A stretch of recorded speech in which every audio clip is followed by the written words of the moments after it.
저는 여러분과 함께 다니엘서 5장을 통하여서 하나님 나라의 정체성을 가지고 살라, 이런 말씀 제목으로 하나님 말씀 증거하기를 원합니다. 오늘 본문은 느부갓네살 왕이 제국의 멸망을 기록한 날입니다. 세월이 많이 지났고 느부갓네살은 43년 동안 치리하고 자신의 아들에게 왕위를 넘기고 죽었습니다. 자신의 아들 에윌 무로닥은 왕위에 오른 지 1년 만에 이복 형제인 네리글리사스에게 암살되었습니다. 이 네리글리사스는 제국을 4년간 통치한 후에 라마시 마르둑, 이름 어렵죠? 라마시 마르둑에게 왕위를 넘겼습니다. 이 라마시 마르둑은 한 달 후에 느부갓네살의 사위인 나보나두스에게 축출을 당했습니다. 이 벨사살은 그 나보니두스의 아들입니다. 복잡하지만 간단하게 정리하면 느부갓네살, 나보니두스, 이 벨사살이라고 이렇게 생각하면 됩니다. 이 벨사살은 느부갓네살의 손자이지만 본문에서는 후손이라는 의미인 아들로 그렇게 불려주고 있습니다. 이렇게 바벨론 제국은 영원할 것 같았지만 3대 만에 망하게 됩니다. 그리고 본문에서는 그 제국이 사라지게 된 결정적인 이유가 드러나 있습니다. 우리 본문 1절부터 3절까지를 우리 다시 읽어보도록 하겠습니다. 시작. 벨사살 왕이 그의 귀족 1000명을 위하여 큰 잔치를 베풀고 그 1000명 앞에서 술을 마시니라. 벨사살이 술을 마실 때에 명하여 그의 부친 느부갓네살이 예루살렘 성전에서 탈취하여 온 금, 은그릇을 가져오라 명하였으니 이는 왕과 귀족들과 왕후들과 후궁들이 다 그것으로 마시려 함이었더라. 이에 예루살렘 하나님의 전 성소 중에서 탈취하여 온 금그릇을 가져오매 왕이 그 귀족들과 왕후들과 후궁들과 더불어 그것을 마시더라. 우리 4절 읽어봅시다. 그들이 술을 마시고는 그 금, 은, 구리, 쇠, 나무, 돌로 만든 신들을 찬양하니라. 아멘. 느부갓네살 사후 20년이 지났습니다. 이 손자 벨사살은 바벨론성에서 귀족 1000명을 모아놓고 잔치를 벌입니다.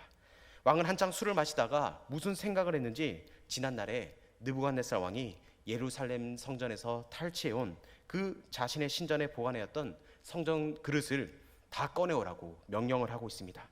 그 신전에서 꺼내온 그 잔에 포도주를 부어 마시면서 그들은 그들의 신을 찬양하고 있습니다. 여러분, 이 장면을 머릿속으로 한번 상상해 봅시다. 바벨론 제국에서 어떤 일이 벌어지고 있는지 오늘 노골적으로 보여주고 있는 장면이기 때문입니다. 당시 바벨론은 패전 중이었습니다. 메대와 바사 연합군이 바벨론의 그 각처에서 승리를 거뒀습니다. 심지어 바벨론의 중심에 있던 그 바벨론 성 역시 포위되어 있었습니다. 제국은 이미 몰락의 길을 걷고 있었습니다.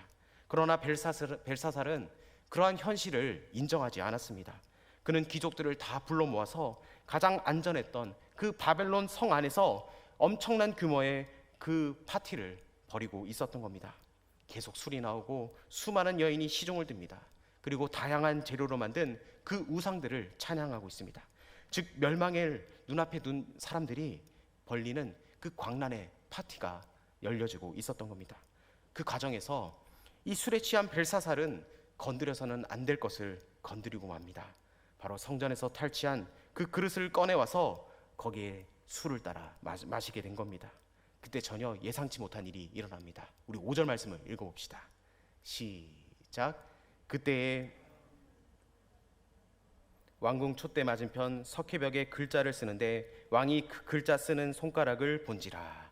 아멘. 손가락이 나타났습니다. 그 손가락이 모든 사람이 보는 자리에서 벽에 글자를 씁니다. 그 장면을 목격한 사람들은 모두 경악했고 벨사살도 충격을 받았습니다. 이후 벨사살은 이 글자의 의미를 바벨론 술객들에게 묻고 그들이 대답하지 못하자 이미 은퇴한 다니엘까지 불러들여서 묻고 있습니다. 다니엘은 어떻게 합니까? 그 글자를 해석하고 그 내용대로 그날 밤 바벨론은 멸망하게 됩니다. 오늘 말씀을 통하여서 하나님 나라의 백성으로서 우리는 이 땅 가운데 살아갈 때 어떤 정체성을 가지고 살아야 할지를 오늘 한번 살펴보기를 원합니다. 먼저는 이 두려움이 많은 세상 속에서 우리는 하나님을 인정해야 한다는 겁니다. 우리가 살아가는 세상 어떻습니까? 두려움이 많습니다. 두려움이 존재합니다. 오늘 벨사살 왕은 어떻습니까? 두렵습니다. 사방에서 메대와 바사 군대가 자신의 제국을 삼키려고 점점 다가온다는 소식이 들려옵니다. 벨사살은 여러분 왕이 어떻게 되었습니까? 얼떨결에 된 왕입니다. 제국을 이룩한 그 외할아버지 느부갓네살도 또 혁명을 일으킨 그 아버지 나보니두스도 닮지 못했던 겁니다. 그는 아무것도 한 것 없이 그저 혈통 때문에 왕이 된 사람이었습니다. 그런데 적들이 쳐들어와서 그 바벨론 성을 포위하고 있습니다. 바벨론 성은 매우 견고한 성이었습니다. 이중으로 설계되어서 성과 성 사이에 강이 흘렸고 또 강력한 수비대가 그 바벨론 성을 지키고 있었습니다. 식량도 풍부했고 물도 넉넉했기 때문에 수성만 잘하면 그 원정군이 될 수밖에 없는 그런 상황이었습니다. 이 위기의 상황 속에서 자신의 힘으로는 아무것도 할 수 없었던 이 벨사살은 이 상황을 그냥 잊어버리기로 한 겁니다. 거대한 잔치를 열어서 귀족들을 초청하여서 즐기고자 한 겁니다. 함께 쾌락에 빠져서 그 현실을 도피하고 싶었던 그 벨사살 왕이었습니다. 여러분, 우리 현실은 어떻습니까? 우리도 삶에서 너무 어려운 문제가 터지면은 예수 믿는 사람들은 하나님께 기도라도 합니다. 그러나 예수를 믿지 않는 사람들은 어떻습니까? 노래방 가고 술 먹고 그 현실을 잊으려고 그렇게 노력하지만 여러분은 어떻습니까? 몸만 상하지 않습니까? 다음날 되면은 머리가 더 아프고 아무런 일이 해결되지 않고 그런 상황, 마치 벨사살 왕도 그런 상황이었습니다. 술을 마시고 여인들을 불러 모았습니다. 음란한 신들을 섬기면서 요란한 파티를 진행하고 있습니다. 술에 취한 벨사살은 자신의 힘을 더 많이 과시함으로써 그 분위기를 한껏 도취하고 싶었습니다. 그때 문득 이스라엘 성전에서 탈취하여 온 그 바벨론 신전에 보관해둔 그 그릇들이 기억났습니다. 그리고 거기에다가 술을 마시겠다는 명령을 내리고 있습니다. 술김에 나온 행동이었지만 이것은 벨사살의 교만입니다. 신도 나를 어쩔 수 없겠구나, 내가 신보다 낫다, 그런 생각을 한 겁니다. 사람들이 두려워하는 그 신의 물건들을 자신이 마음대로 할 수 있다는 것이 그 귀족들에게 가시하고 싶었던 그 벨사살의 마음이었던 겁니다. 그 결과 하나님의 손가락이 등장합니다. 왕은 그 상황에 어떻게 반응하는지 우리 6절 말씀을 읽어보도록 하겠습니다. 시작. 이에 왕이 즐기던 얼굴빛이 변하여 그 생각이 번민하여 널쩍다리 마디가 녹는 듯하고 그의 무릎이 서로 부딪힌지라. 아멘. 우리는 계속 다니엘서를 살펴보고 있습니다. 이 다니엘서를 살펴보면서 우리는 깨닫는 것이 하나님이 힘이 없어서 이스라엘 백성이 바벨론에 잡혀 있는 것이 아님을 계속 확인하고 있습니다. 하나님이 그 백성을 바벨론에 넘기셨습니다. 하나님의 계획이 있어서 느부갓네살의 그 왕위를 연장하셨습니다. 하나님의 뜻과 섭리대로 바벨론의 신, 그 마르둑의 신전에 성전의 그 그릇들을 넘겨주셨습니다. 하나님은 여전히 하늘의 하나님으로서 신들의 신으로서 이 세상을 통치하고 계셨습니다. 그런데 이 어리석은 왕이 술에 취해서 그 하나님을 대놓고 무시하고 있습니다. 여러분, 이런 말이 있습니다. 잠자는 사자의 코털을 건드리지 마라. 여러분, 건드리면 어떻게 됩니까? 하나님이 참고 계시는데 그분에게 힘이 없다고 착각한 벨사살은 지금 하나님의 그 코털을 건드리고 있습니다. 그 결과 하나님의 손에 맞고 있습니다. 갈라디아서 6장 7절은 말씀합니다. 스스로 속이지 말라. 하나님은 업신여김을 받지 아니하시나니 사람이 무엇이든지 심든지 그대로 거두리라. 아멘. 여러분, 하나님은 업신여김을 받지 않으십니다. 여러분, 업신여긴다는 말이 무슨 말입니까? 바로 바보 취급을 한다는 겁니다. 하나님이 오래 참으시고 많이 용서하면서 우리를 한없이 용서하는 것 같을 때가 있습니다. 그래서 하나님이 어쩔 때는 바보 같아 보일 때도 있습니다. 그러나 그렇게 보일 뿐 실제로 바보가 아니십니다. 우리가 알지 못하는 그분의 그 계획과 뜻이 있어서 그렇게 행하고 계신다는 겁니다. 문제는 우리가 그런 하나님을 가만두는 법이 없다는 겁니다. 특히 하나님을 믿지 않는 세상은 그런 하나님을 그대로 인정하지 않습니다. 반드시 선을 넘고 있습니다. 하나님이 어느 때쯤 분노하시는지 시험하고 싶은 겁니다. 계속 하나님의 커터를 건드리고 있습니다. 그러면 어떻게 되겠습니까? 결국 진노하시는 하나님 앞에 서게 된다는 겁니다. 오늘날 이 세상도 마찬가지입니다. 세상은 하나님을 인정하고 있지 않습니다. 그분을 무시합니다. 그리고 어느 순간 하나님을 경홀히 여기고 하나님이 이 세상에 없다고 그렇게 외치고 있습니다. 하나님은 참고 계시는 겁니다. 기억하십시오. 하나님은 절대로 업신여김을 받지 않으시는 하나님이십니다. 하나님은 이 모든 상황을 한꺼번에 뒤집으실 겁니다. 그리고 그 하나님이 심판하시는 날에 하나님을 우습게 여기는 이들은 진노하시는 하나님을 대면하게 될 겁니다. 얼굴빛이 변하고 그 넓적다리가 마디가 높고 무릎을 떨며 부딪히게 될 겁니다. 교만하여 하나님을 가볍게 여긴 세상의 결국이 바로 이렇다는 겁니다. 하나님은 여전히 하늘의 하나님으로서 이 세상을 통치하고 계십니다. 두려움이 이 많은 세상 속에서 우리는 하나님을 인정하며 하나님의 뜻을 구하며 살아갈 수 있는 저와 여러분 되길 원합니다. 하나님 나라의 정체성을 가지고 살아가기 위해서는 이 두려움이 많은 이 세상 속에서 하나님을 인정하며 살아야 합니다. 두 번째로 하나님을 의식하며 살아야 한다는 겁니다. 오늘 본문에서 하나님에 관해 다시 알게 되는 사실은 하나님이 여전히 역사를 주관하고 계신다는 겁니다. 우리 5절 말씀을 다시 한번 더 읽어보도록 하겠습니다. 시작. 그때 사람의 손가락들이 나타나서 왕궁 촛대 맞은편 석회벽에 글자를 쓰는데 왕이 이 글자를 쓰는 손가락을 본지라. 아멘. 여러분, 우리는 이 본문을 대할 때 우리 생각에는 아니 하나님이 이 벨사살을 그냥 치기로 작정하셨다면 조금 더 드라마틱한 방법을 사용하는 것이 더 좋아 보이기도 합니다. 우리 하나님은 크신 하나님이잖아요. 그래서 이렇게 잘못하면 그냥 천둥과 번개 그리고 지진과 같은 자연재해로 한꺼번에 그냥 꽉 쳐버리면 될 것 같은데, 여러분 오늘 하나님은 그런 방법을 드러내시지 않고 마치 그냥 손가락으로 글씨를 쓰는 그 기적을 통해서 기적을 행하셨습니다. 여러분, 왜 하나님이 이렇게 초라해 보이는 작은 일을 통해서 이 바벨론 제국을 몰락시켰겠습니까? 칼을 든 천사나 하나님의 군대를 보내시면 훨씬 더 극적인 드라마틱한 장면들이 연출됐을 것 같은데 말입니다. 이 바벨론 성은 매우 크고 견고했고 성의 군대는 강력했습니다. 그래서 우리는 그 정도의 제국은 쉽게 무너질 수 없다고 그렇게 생각을 합니다. 그래서 큰 기적과 이적이 필요하다고 여기는 겁니다. 그런데 하나님이 보시기에는 어떠합니까? 바벨론을 멸망시키는 데는 하나님의 특별하고 요란한 기적을 보일 필요가 없습니다. 그냥 하얀 석회벽에 손가락으로 몇 글자를 적으면 되는 일입니다. 마치 거인 골리앗이 조그마한 그 물맷돌을 맞아 죽고 자신의 찬란한 영광을 자랑했던 헤롯 왕이 벌레에 먹혀 죽는 것 같이 이 거대한 제국 바벨론은 그렇게 허망하게 무너지게 됩니다. 여러분, 우리는 하나님을 믿어야 합니다. 아멘. 그러기 위해서는 하나님이 어떠한 분인지를 우리는 알아야 합니다. 하나님은 역사의 주관자이십니다. 하나님은 오늘도 우리에게 새 일을 행하고 계십니다. 하나님이 손가락만 들어도 그 손가락으로 모든 것을 행할 수 있음을 우리는 믿어야 합니다. 우리 오늘 본문 말씀은 아니지만 다니엘서 5장 25절부터 28절까지를 우리 자막을 통해서 읽어봅시다. 시작.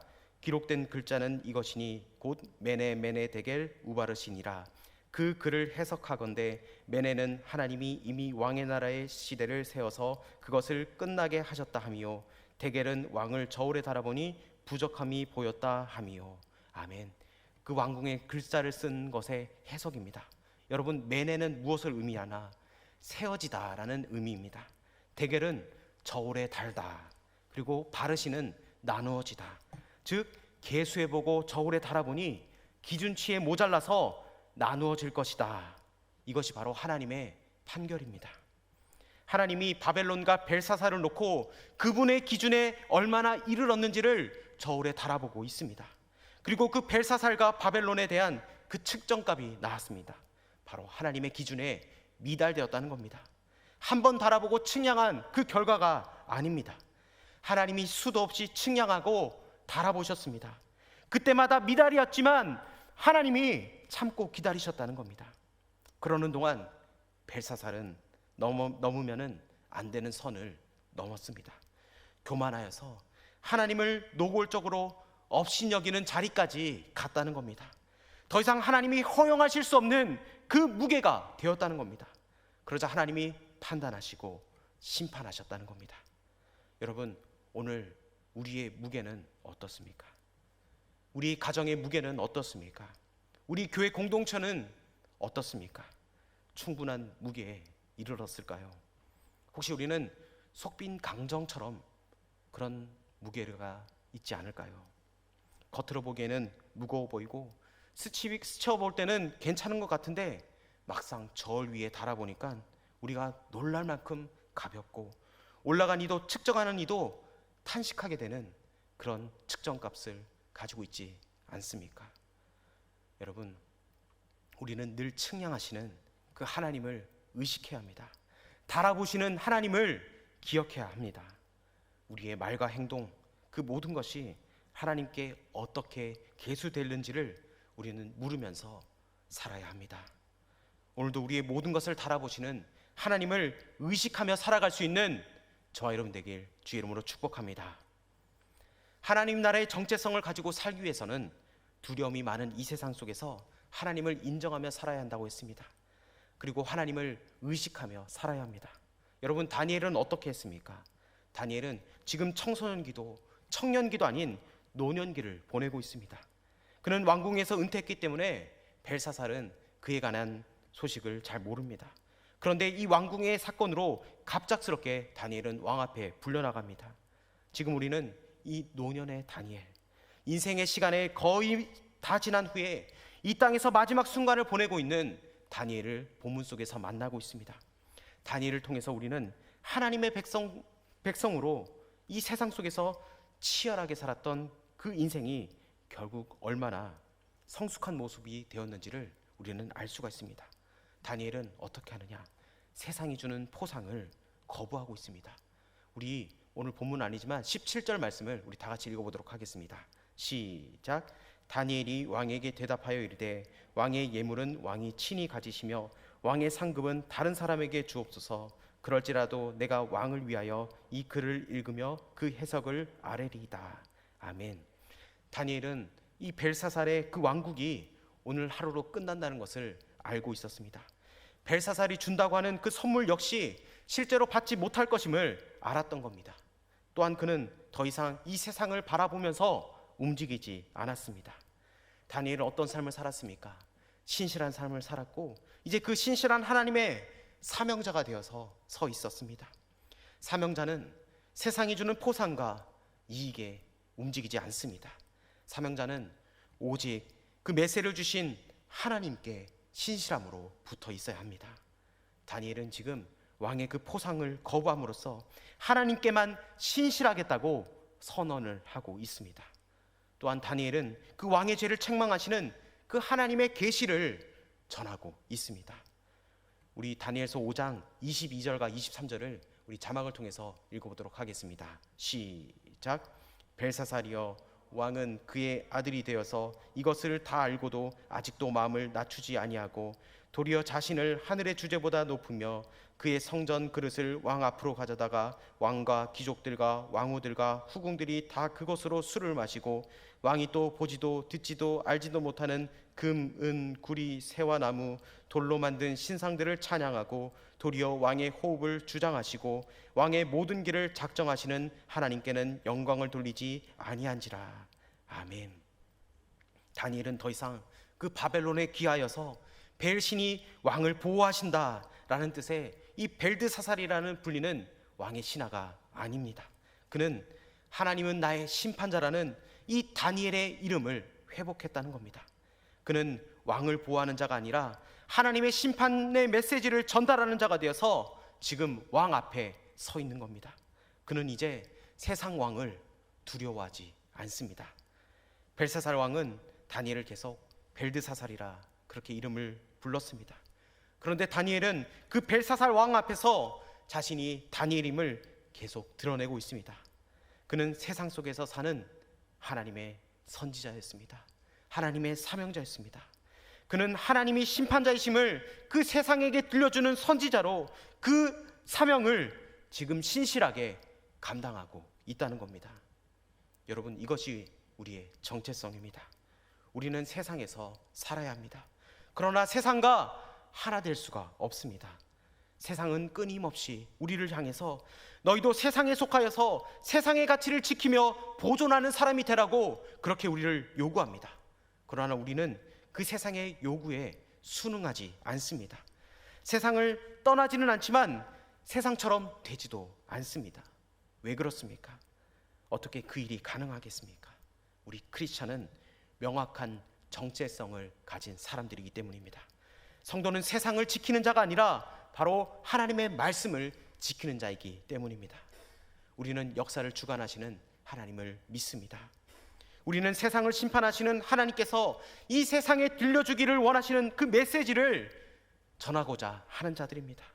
이것이 구약의 선지자에게만 국한된 일이 아니라 또 특별한 제자들이나 말씀을 전하는 훈련을 받은 저 같은 목회자들에게 주어진 것이 아닙니다. 이 땅에 있는 모든 하나님의 백성이 이 메신저의 역할을 잘 감당해야 한다는 겁니다. 하나님께서 여러분을 사명자로 삼아 주셨다는 겁니다. 사명자로 삼아 주셨기 때문에 여러분의 가정에서, 여러분의 일터에서, 여러분의 그 직장과 여러분의 그 어디 있든 그 처지에서 하나님은 하나님의 자녀답게 사명자로서 그 메시지를 임무하여 주시기 위해서 여러분은 그곳에 파송하셨다는 겁니다. 이것이 우리의 정체성입니다. 이 세상 속에서 이 세상을 향한 그 하나님의 목소리를 대언하며 사명자의 역할을 하는 것이 바로 우리가 맡은 역할입니다. 여러분, 타이타닉 배를 아십니까? 그 타이타닉호가 침몰하기 전에 거대한 빙산이 흘러가는 그 장면을 목격한 많은 선박들은 그 타이타닉호를 향해서 경고무전을 계속 보냈습니다. 그러나 그 타이타닉 선장은 이 모든 경고를 무시한 채 그 경로를 유지했습니다. 에이, 설마 그런 일이 일어날까?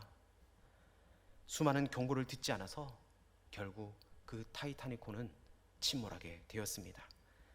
선지자의 음성을 듣지 못했던 이스라엘도 이와 같이 패망했습니다.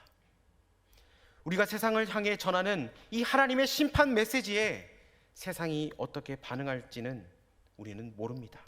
그러나 우리는 하나님이 이 세상 속에 두신 목소리라는 겁니다. 오늘도 이 세상을 향해서 우리 주님이 들려주시기를 원하시는 그 음성을 대언하는 사명자가 되길 주의 이름으로 축복합니다. 하나님 나라의 그 정체성을 여러분 명확하게 구별하셔야 됩니다. 하나님께서 여러분을 그냥 거저왔다 거저가는 영혼으로 삼지 않으셨다는 겁니다. 하나님께서는 여러분의 꿈과 비전을 주시고 환상을 주시고 여러분을 통하여서 하나님께서 새 일을 날마다 행하시는 것을 여러분 기억하며 나아가길 원합니다. 우리 하나님은 살아계십니다.